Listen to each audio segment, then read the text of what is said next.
Hi, this is Ron Altmans with Lead Skill. Welcome to the Self-Aware Leader podcast live stream here on YouTube, and also as a new podcast appearing in 2023.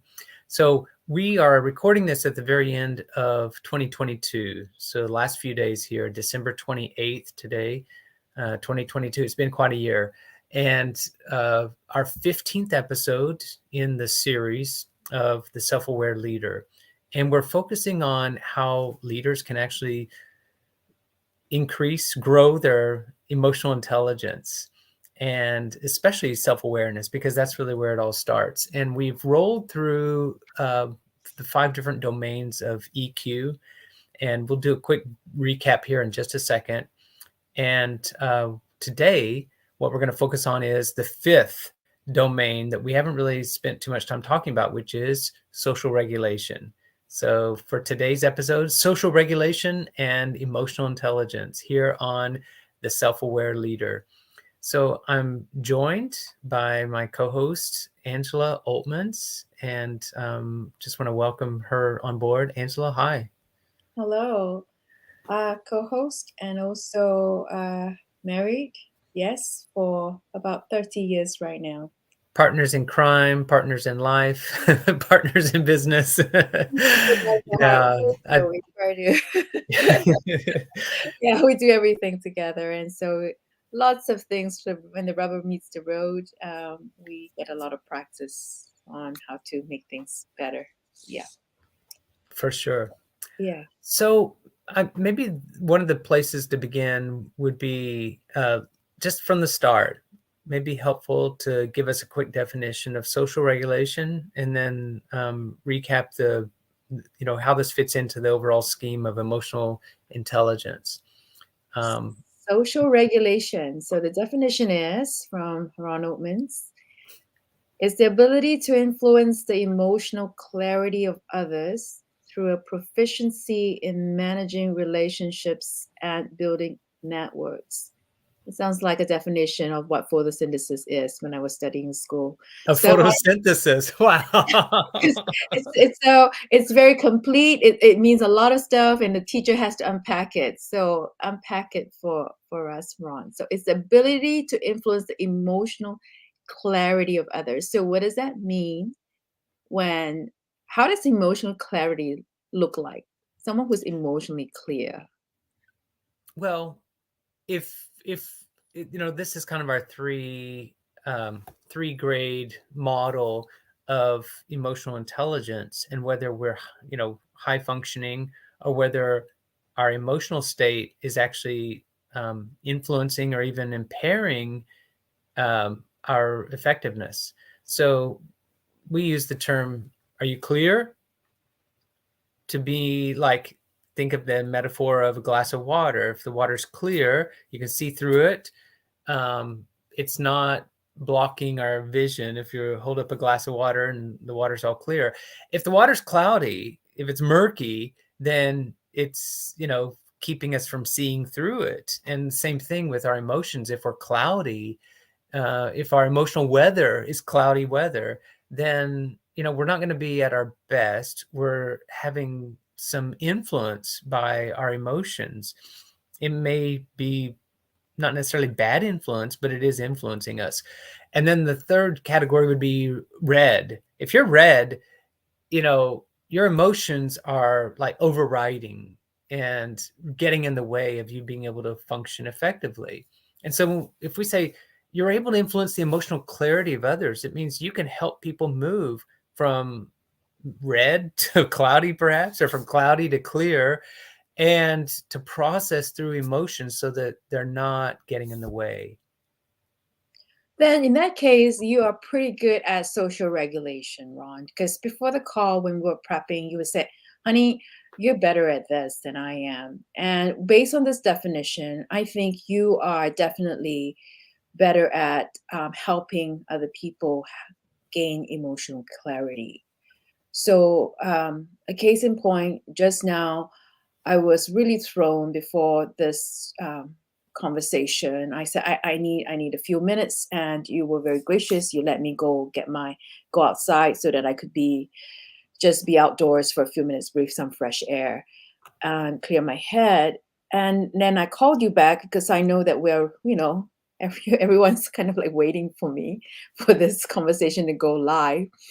And just you and I making this happen right now. It's not like everyone, but I'm keeping you waiting. And so I called you and I said, what is the minimum amount of time I get to sort of like decompress and come back and so that we could do this live stream? You say as much time as you need. I said, no, no, no, no, no. You need to give me a minimum amount of time. And then as we were debriefing, you said, honey, you're good at social regulation. You're poor at self-regulation. And I'm like, yes, I am. I'm really poor at that, which is the topic we discussed in the previous episode, right? Mhm. One of the five domains of EQ. And I've come to an awareness, it's like I get flustered easily. There's nothing wrong with me. I'm not broken. I used to be really like self-conscious about it. And I feel really horrible, like broken, not professional enough because when I am thrown and, because I don't have it together. But trust me, when I am in my top form, I perform 100 times better than most people. I mean, the productivity level, everything.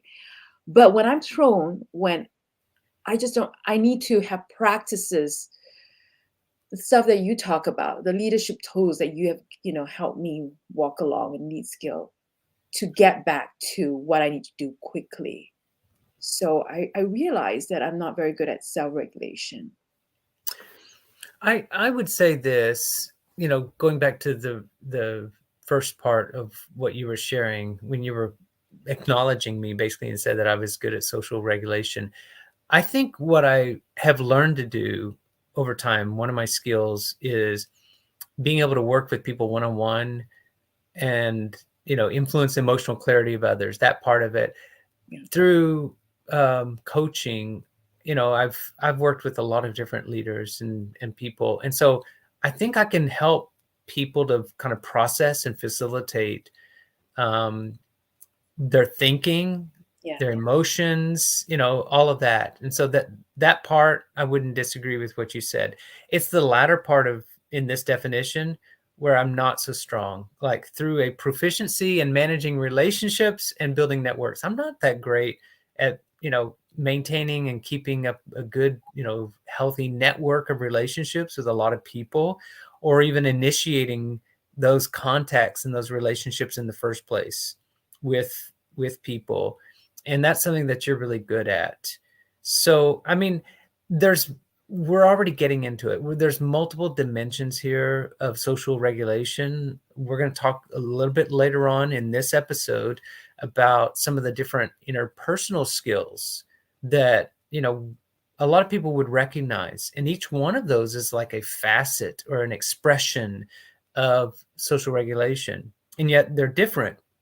Things like understanding others or appreciating others or coaching, you know, those are parts of social regulation, but also, leadership and influence and building networks. That's part of social regulation too. So it's a broad field, but you can go into very specific expressions of it. And not all of us, I mean, no one that I've met is good at all of them, master at all the interpersonal skills.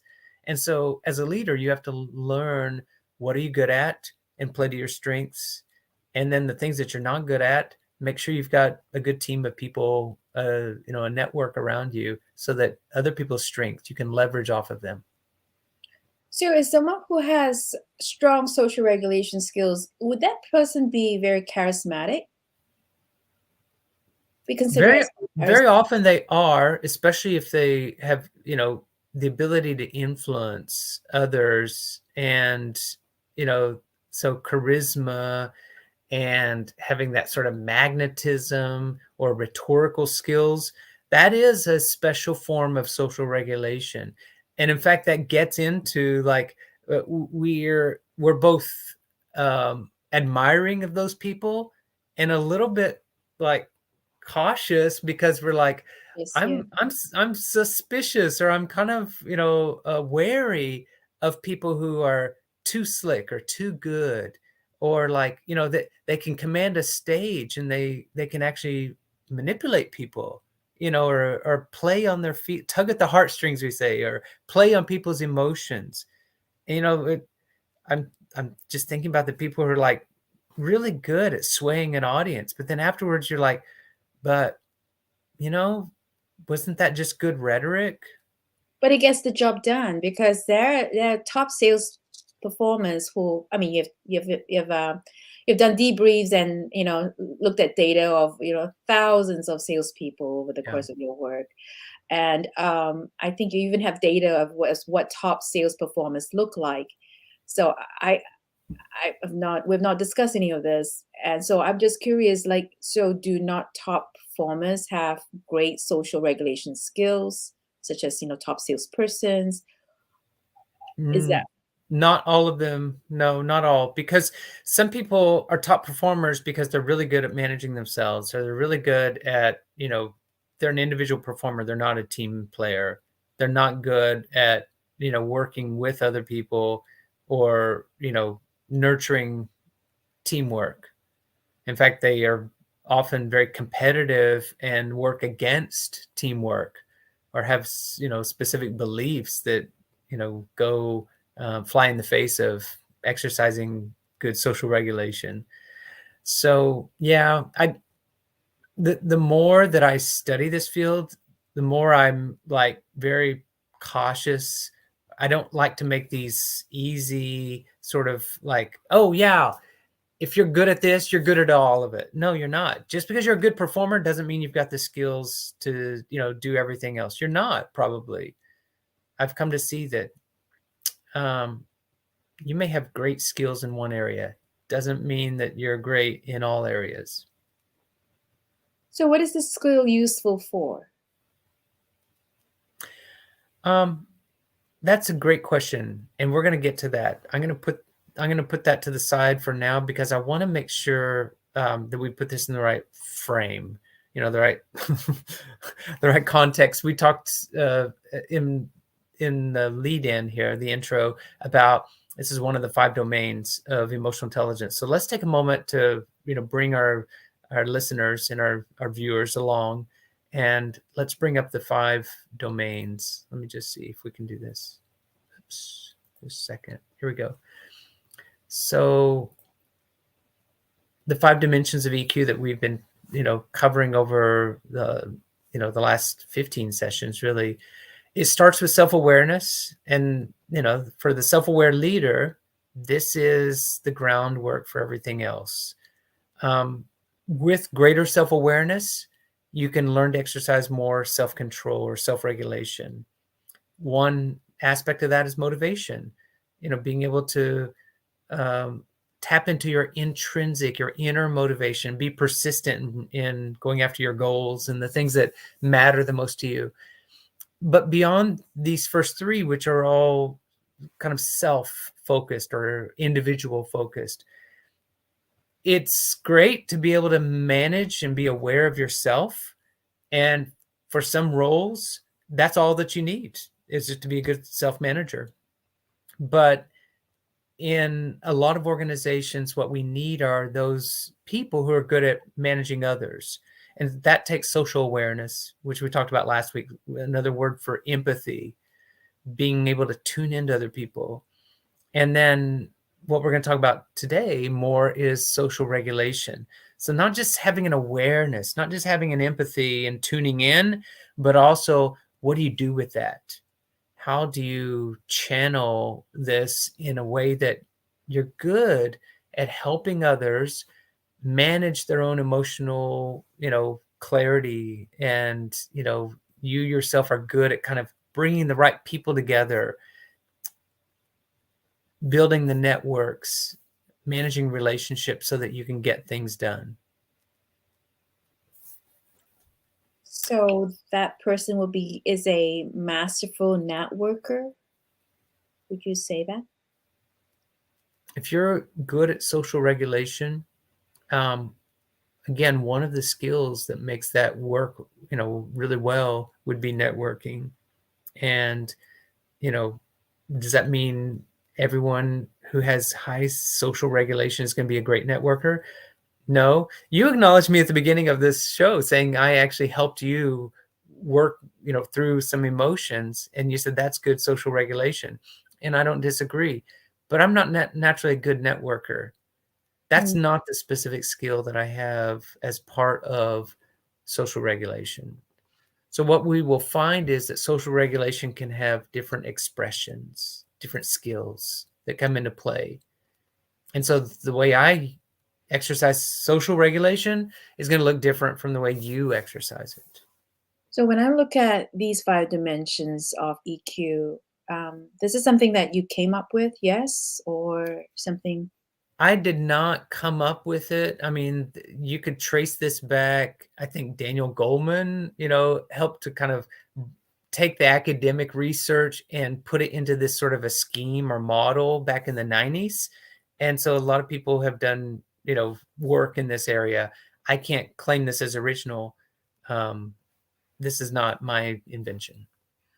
I like the fact that you pointed these 5 dimensions of EQ out because one of the things that came up for me when I'm thinking about having a team, an effective team, and who are the players I would like to have on this team to, take whatever the cause or the objective further and actualize the goals that I intend to have um, be fulfilled. I realize I need someone you know, who has aspects of all these different dimensions, like someone who's very has great self-awareness, someone who is strong at self-regulation, motivation, social awareness, and social regulation. So if I look at the team that I'm assembling, um, I have to I want to make sure that these aspects of EQ are covered. Um, yeah, don't know if this is appropriate to bring up as examples. As I was thinking about today's topic, I was thinking about the in Southeast Asian ancient history. I come from Singapore, so I chose to study Southeast Asian ancient history because I wanted to see if I wanted to write a thesis on that region. And one of the things that I came across was this Messiah complex that was pretty common um, um, in back before um, the Western powers came to that region to colonize the peoples there, where the Messiah complex is where somebody really charismatic came and people who were in much hardship looked to that Messiah, that person, that personality, and that person has so much sway. And so people just look to them, look to those people as saviors. So it keeps being repeated again and again. And social stability do come about. And then that's always, you know, um, chaos again, and then this history repeats itself. So we study this as a pattern in ancient Southeast history. And I think what you are saying here, it's not asking us to practice greater social regulation skills so that we could have the Messiah traits, right? Yes.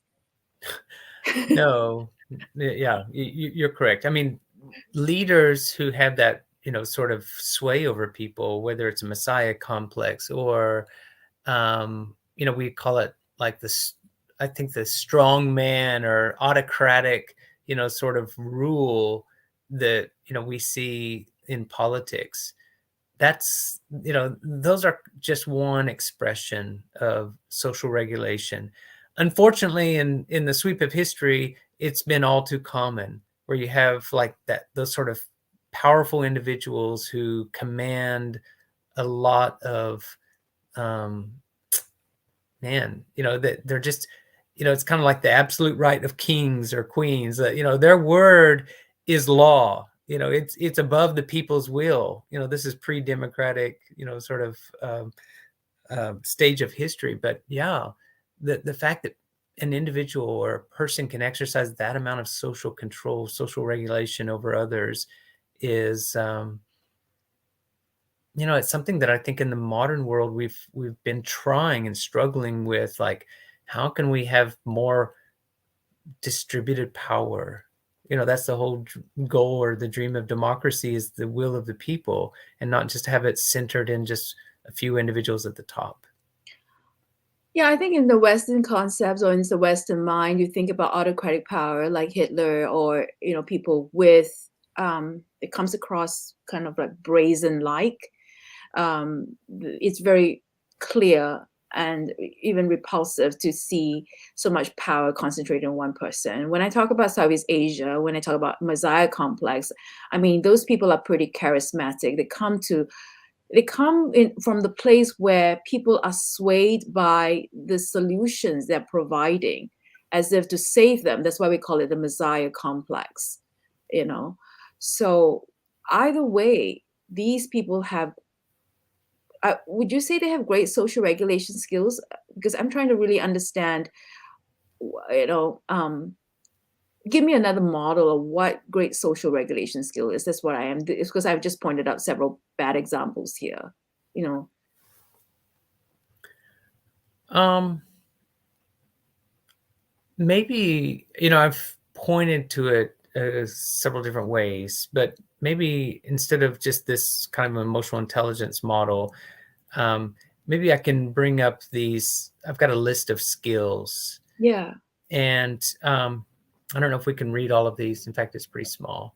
yeah. Um, but out of these 25 competencies, Hmm. broadly, all the ones in the left column, 1 through 13, are individual competencies that, helping you with self-management, your thinking abilities, and all of the things that are, just being able to set goals and manage your time and all that. So it's really like personal mastery. The right column, these like 12 different competencies are the interpersonal skills, and each one of these would be an expression of like being able to exercise good social regulation. So let me just see if I can. Um, Would you I'll, like me I'll to put read them? I'll put this in the down below. So at the bottom Yes. of the screen, some of the ways that leaders might exercise good interpersonal skills would include things like, and these are excerpts from the list: appreciating others, Mm, conflict management, employee development and coaching, influencing others, leadership, teamwork, understanding others. So those are some of the specific skills. And like I was pointing to earlier, I could be good at one or maybe a couple of these. Like I might be good at employee development and coaching, or coaching people one-on-one. I may not be as strong at teamwork or influencing others or swaying crowds of people. So each one of these different skills could be a expression of social regulation. yes, I can see it very clearly here. Yeah, on the right side, where those categories you mentioned are about social regulation. So some people are good. I picked up on this. It kind of jumped in my brain just now. Some people are good at conflict management and sort of de-escalating tense situations. Yeah. And other people are actually good at manipulating a situation and escalating conflict and driving wedges and making people feel more angry, more intense, kind of whipping up a crowd. Now we put labels on them like, oh, they're a demagogue, or, they're a divider or whatever. But it's interesting in our age of social media today, how both our algorithms and a lot of the platforms tend to amplify the voices of those who are good at sowing seeds of division versus the people who are good at conflict management.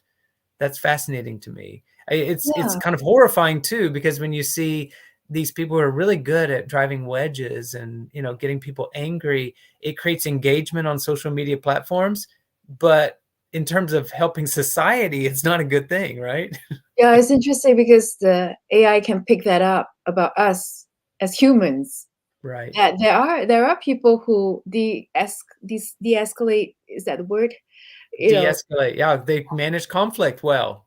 and they use humor. I just love it, you know. Sometimes I've Yeah. been in very tense situations and all that what that person, it's just the way they just bring humor to the situation, and everybody could just laugh and breathe and remember what's really at stake, and then just to Yeah. focus what's at stake, right?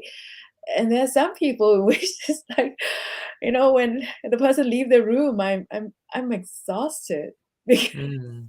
I'm exhausted just listening to the person just, you know, put stuff into the atmosphere, into the space where you just know it just doesn't move anything forward. And I have no interest in, you know, it's not a matter of even standing up. I see no point in just arguing and making my point because it's so obvious the person is not wanting to hear. They just want to Mhm. broadcast. Mm. You know, in Mhm. fact, sometimes I would say, depending on the level of relatedness with the person, or even with the person I'm not so related, I would say, is this a broadcast? You Yeah. know, you're not looking for solutions here, are you? And the person, yep, I'm just broadcasting. I'm like, okay. I Yeah, it also takes me back to a conversation that we had yesterday within the family. One of our sons, this came up, and um, we we were actually talking about history, and so you and I can both remember this, but that was, years before he was born. Um, it was actually talking about, Ronald Reagan, and about Reaganomics, in the 80s. And it led to, I'm going to leave that aside, Ronald Reagan, but I want to spotlight someone else, which is Jimmy Carter, the US president of the late 70s, who a lot of people would not rate him as being highly effective while he was in office as president, even though he did have some notable accomplishments, like, brokering a Mideast peace agreement between the Israelis and the Egyptians, bringing, Begin and Sadat together for these Mideast, peace conferences. And so he was good at the, kind of negotiation and conflict management, but in other areas not as effective, like managing the US economy and runaway inflation and some of the problems that were going on in the 70s. However, after he left office as president, he dedicated himself to a lot of humanitarian causes yeah, and became like an elder statesman who yeah. is widely respected. I think he's been much more successful in the decades after he left office as president as a, global statesman, and as just a man who exemplifies some of the things we're talking about. Of He's good at social regulation, he's good at conflict management, and about bringing people together, and like championing a cause, like, Habitat for Humanity is one of his charities that, he has, you know highlighted. And I'm thankful for people like him, even though they probably don't get the limelight that they deserve, and we don't, shine as much light onto those things, you know, compared to what I was referring to earlier, the people who, kind of stir things up and get people all riled up, and, drive wedges, and are, good at, dividing people. But I think of Jimmy Carter as being a person I would kind of point to as having good social regulation skills, and using those to a good purpose that, I would admire. So when you mentioned about who you admire, Jimmy Carter, I suddenly brought back to a memory of when I was in my 20s and I first came to the US, and I was curious about Habitat for Humanity. And I have the amazing and, just wonderful opportunity to attend a talk by Millett Fuller, the founder of Habitat for Humanity. At that time, I didn't know understand the work. I wanted to understand the work, so he had a talk at one of the local churches, And I remember going there one cold night evening on my own to listen. And I was just so taken by um, the message, the cause, because I came from Singapore where everything happens only if the government says so. If the government says these are the policies we're rolling out to the people, and so if the government backs it, it happens. Okay. So here I am as a new immigrant coming to this country, and I see people works like Millard Fuller and elder statesman Jimmy Carter and just ordinary citizens coming together to bring worthwhile causes about. I was pretty impressed by that. And it made me think examples are like that are useful because it made me think, so what can I do for myself? Not for myself. What can I do as a person in my corner toward the good, toward the good of society? Albert Schweitzer is one of the, heroes that I admire. And I was working on this quote and I came with this visual that I made.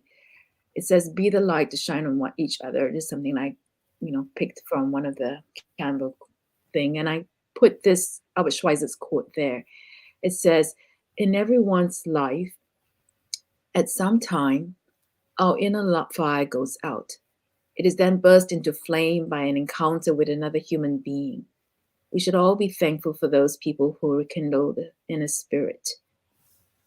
It is people like Schweitzer, like Millard Fuller, like you mentioned, of Jimmy Carter, that help me remember the importance of good social regulation skills. Yeah. It is good Yeah. when you have a good government, like Singapore. I'm just really proud. A good government where we can have, I think we have like at least 90 trillion. I can't even remember how much in Singapore. They have like surplus of money,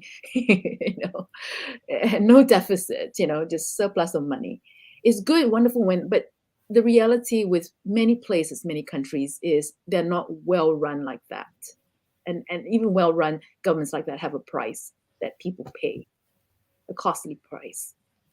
So what we need in society, in countries, are human beings who are willing to be the light to shine on each other. And I think that's what social regulation skills can provide if you take on being a student of it. Yes? Yeah. Yeah, I would agree with that. It's Not so much for power, whether it's to become a messiah, have a messiah, kind of like, or someone like like an autocrat, but for the good of society. Yes? So this is a dimension of EQ that is worth practicing. Yeah. And I think what I've pointed to is that we have a natural tendency when we bring up the topic of social regulation, or even using the term like, social control, we tend to see something like not so desirable in that, like, someone using it for either selfish or devious, purposes. And I would like to point out, yeah, you can use your skills that way or misuse them for those purposes, but you can also use your skills for positive or constructive purposes. So social regulation in the interest of building an organization where, people find a place to express themselves and there's health within, and, there's emotional space, and people can actually be creative and contribute something to the world. That's really what I want to be about, and what I hope to, give a platform for self-aware leaders to create. So some of the examples of good social skills that require social regulation. I mean, when you have good, so when you are playing, how do I word this? I mean, what are some examples of social skills that require social regulation? And you say here, interpersonal skills broadly involve effectively communicating, building rapport, and relating well with all kinds of people. And I'm thinking about this quote by Julia Cameron, who wrote the artist way, and very good. She's created a movement of asking of encouraging lots of people to tap into their creative spirit to just express, be more self-expressed through journaling. Mm, Good morning. mm. And she said this: optimism is an elected attitude. It is a form of emotional courage. So when we see positive people, positive vibes, positive things being shared and encouraged and advocated, recognize that it is not, people are not being Pollyanna. Maybe it is for some people, but for a lot of people in this time and age, when we are trying to practice optimism, I think it's a form of emotional courage that many of us who are practitioners of it, you know, putting forth in the world. I think optimism takes a certain amount of courage, not so much naivete. Mm. I think sometimes people will like use that term, or maybe I haven't heard many people lately, but we still have those attitudes when we call it Pollyannish, and maybe people don't know even what that reference means. But Tell the us, Ron, if you know, if you do. well, it's, the idea that, you're just out of touch, Mm. and it's like, "Oh, okay." It's kinda like it's sickening in the sense of, you just look on the bright side and just ignore reality. I think that's what people tend to, label as a, Pollyanna attitude, where it's like, Eh, oh, in fact, today people would probably use this term toxic positivity. You're you're just, you just enforce a positive mindset, on other people and force people to be optimistic. And that's not what we're really getting at. I'm talking about the optimism where you're clear-eyed and you see that there is like real problems around you and there is a real reason to be down on things, but in an act of courage you choose to spotlight like, hey, but there's also reason to look on the bright side or to look up. Let's find, and spotlight those things. Yeah, to move forward, and what is, let's bring back the oops this the definition of social regulation again: ability to influence the emotional clarity of others through a proficiency of managing relationships and building networks. You are aware of the emotional temperature, the emotional mood of the people. Right. I think writers, artists, um, anyone who's successful in rallying a group of people toward a common uh, objective, they're aware of what's going on, so they would use language to influence, or they would use words to communicate so that the hearts are moved and actions are taken. I realized that what you how you described it, I realized that I think that's why I enjoy being in this self-awareness, self-knowledge journey with you through Lead Skill. This is a quote from William Martin, someone I enjoyed talking with recently. And he had this quote that says, self knowledge, though it sounds wonderful, requires courage and patience. It is not an easy knowledge to acquire. The 5 dimensions of EQ that you have walked us through the last at least 13 episodes, I can't remember, many Mhm. episodes, I realize it's so true what Bill says here. It requires courage and patience. So it's very easy to have the head knowledge, but it takes a lifetime to practice many things. I'm only right now at this juncture in my life, you know, half a century old, recognizing that I have poor self-regulation. And so when concepts like these are being introduced to schools among young people, and I've seen it. So when I taught middle school and in high school, and when I subbed in elementary school, and I see the new concepts being introduced into the school system. Sometimes people will say, just a fad. But I'm always appreciative of new information being introduced to young people. Yeah. especially like the emotions wheel that you designed, you know. And it's so wonderful to walk into a classroom and hear kids say, I feel upset. I feel stressed. I am upset. I'm annoyed right now, Miss O. I'm annoyed. You know, I don't remember saying that to my teacher when I was that young. And I would look at the kid, I'll be like, I got it. Take a moment. What strategies did other teachers teach you to, to deal Yeah. with this right now? He says, well, I need to play with my stress ball. I'd be like, what is a stress ball? And then they'll pull out a stress ball and show it to me. I said, what do you do with it? And they'll demonstrate to me. This is how I regulate myself. I need a moment. Can I step outside, Miss O? I was like, sure. But don't go be wandering the hallway, but just step outside because, you know, and I'm just appreciative of new knowledge coming forth. What else do you like to highlight in this conversation, Ron? Um, there's a lot of different ways we could take this and go further, but I think for today and for this conversation, I think we've said the important things that I wanted to cover. To pull away, first of all, understanding what social regulation is and isn't. In that it is a set of skills that can take a lot of different expressions, depending on the individual, and they can be used for different purposes, for good and for bad, and to acknowledge those things. So I want self-aware leaders to dial into the fact that you've got to get beyond yourself. If you want to be effective, you've got to work with and through other people. And so social regulation is something, even if you're not good at it naturally, it's something you need to work on. It's something that is the key to being more effective as a leader and having, leading organizations that can be effective. If you provide that kind of, place for other people, you can facilitate emotional clarity in others and build networks.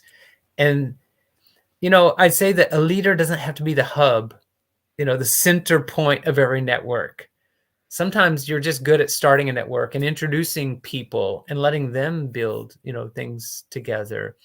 A leader doesn't have to be part of every conversation. They don't have to have their finger in every pie, we would, say.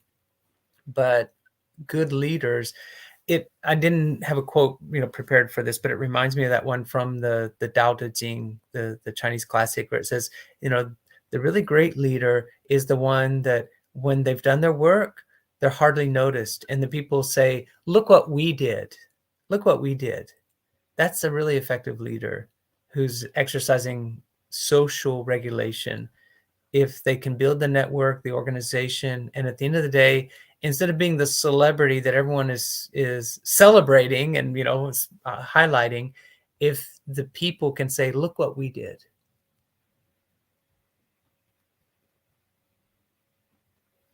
Yeah, I, yeah, I see that. I mean, coming from Singapore, some people might be familiar with the elder statesman Lee Kuan Yew, who has since passed.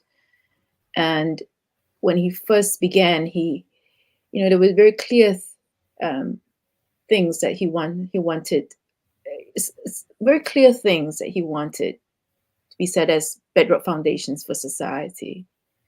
But over time, the people took it on of what makes the society work. And that's what good legacy is.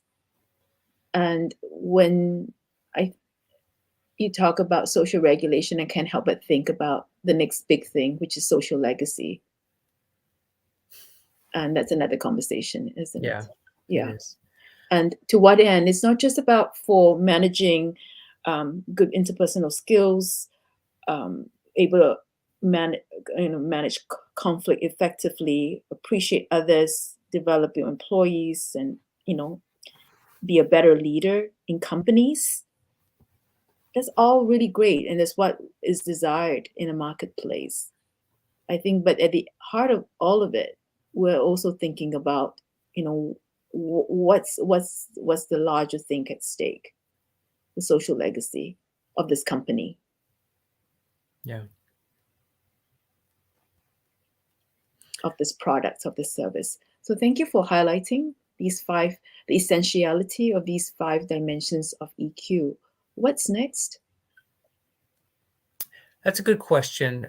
Next for this series, I've got several ideas in mind of some different places to go that will help leaders who are trying to grow their self-awareness, um, to find more expressions. I mean, things around mindset, things around mindfulness, neuroscience. There's all sorts of interesting and exciting, new fields that we can explore and take people into. There's a whole science of acumen that I'd like to, give more attention to, like, um, how do we organize people for good? Going back to Robert Hartman's original, driving force of that, informed his life's work. So I'd like to address some of those new topics in the coming episodes. We're kind of straddling two different things. Right now, this is a live stream here, as I mentioned, at the end of 2022. And so for those who are catching it live or on, the replay in, the week or two after this airs, you're kind of tracking with us in real time. And for others, as we release this in the podcast format, it's probably going to be, a ways, several weeks into 2023 before this is being heard. And so I've tried to approach the topics in the last, the first 15 episodes of the podcast to really be timeless and evergreen. They're going to be relevant, even if his history or, current events take, a different turn or development. Having said that, though, let me just say, I'll give you a little peek inside where my mind is right now at the current moment. I've been spending quite a bit of time in the past month, in December, trying to think ahead about 2023, the year Mhm. ahead, and what it looks like, what I'd like to do, the directions I want to go as a leader. And one of those would be including this podcast, where we want to go with it. And so I've used this process over the last 12 years or so where, I set myself these questions and recently put it out as a workbook, an ebook that's available on our website, leadskill.com. It's also on Amazon, and you can get a copy of the year ahead if you're interested in that. I was having a conversation yesterday with an old time friend who's also a coach. And he pointed out, he said, this is not just good for the end of the year. This is good at the end of every month as you're planning ahead the next month, or really each quarter and throughout the year. And so it's not like the old thinking of a calendar where it's like, you buy your 2023 calendar just before January. But by the time, you're in March, that calendar has a limited shelf life, and, they discount it heavily because it's not going to be useful anymore. I think this approach, like using the year ahead, has an enduring quality, to use the questions to kind of look back on the past, the path that you've traveled, and then to make some plans for what's ahead on the horizon. So if that appeals to you on a personal level, I mean, a lot of leaders will do strategic planning for their organizations, but to do it on a personal level for yourself and to make that available for your people, your team, and encourage them to do the same for themselves. That to me is an expression of social regulation and, being the light and, helping others. And so I want to mention that, make that available to other people. The questions are simple, but they're very powerful. And they're not a ton of questions, just the right amount. It's kind of like a good meal. I don't know. So, because then I get to include other questions that, you know, that I want to have answered. And I think the value, since I'm with you and other people have to, you know, engage your services, is that the dialogue is the dialogue that expand my mind further, because the subtitle is your journey to purpose. I don't want to just be doing. Yes, we understand that we are all human beings, but what kind of human being? Because in this being, this life of being a human being, there's stuff that I do. So what is it that I do that make the human being that I want to be? That And might even be a good topic for our next episode, is to explore, the life of purpose and how to plan that out, or, take my bearings of where I am right now as I'm planning, ahead for the future. So I want to go and wrap this episode up and put this one in the books for 2022. But I'm glad I could share this book with our audience. And if it's could be of help, then you can find it at leadskill.com. There's a page there's 2023 where you can find more information about that and purchase it on our store, or you can find it on Amazon. One advantage of going to leadskill.com is we have it available not just as a PDF, but also as a Word document, which you can use it as a Google document too, so that right inside of it you can expand and type and write your own book, because it is a very it's a workbook. There's only like 1,200 words in it, and my intention would be that every person using it would add a lot more of their own words, writing their own story, another 2, 3, 5,000 words of what their year ahead is going to look like, and to use the questions more as prompts on their own journey. So let me just include a little bit. So connect the dots. So at first I'm like, why are we talking about the year ahead when we're in this podcast is about social regulation? And so let me just point this out, because the aha came to me as you were speaking. This is all not rehearsed, and it's all live. You got to get clear with yourself first before you can effectively have good social regulation skills with others, because social regulation skills means you are in a network of relationships, influencing people toward a cause or a mindset that you want them to be part of, to be correct. engaged in. And if you are not clear of who you are, what you're up for, and the key results that you're after, then there's a lot of danger, maybe leading people in. Correct. So That's absolutely back right. to the dots. It does go back to, self-awareness is the foundation, it's the bedrock for leadership, is getting clear yourself, because it's really difficult to lead people to places where you haven't explored at least a little bit yourself. And, if you've kind of thought through mentally the year ahead and explored some of the places you want to go and defined it well, then you can be a better leader for other people as they're doing that for themselves, and also as you enroll them into where you want to go as an organization, going from me to we. How do we together accomplish bigger things, better things together? Thanks for joining us today. This has been a great conversation that Angela and I have been able to have, talking about the self-aware leader and I'm sorry, wait, I'm being very distracted here. I don't want all the other stuff on.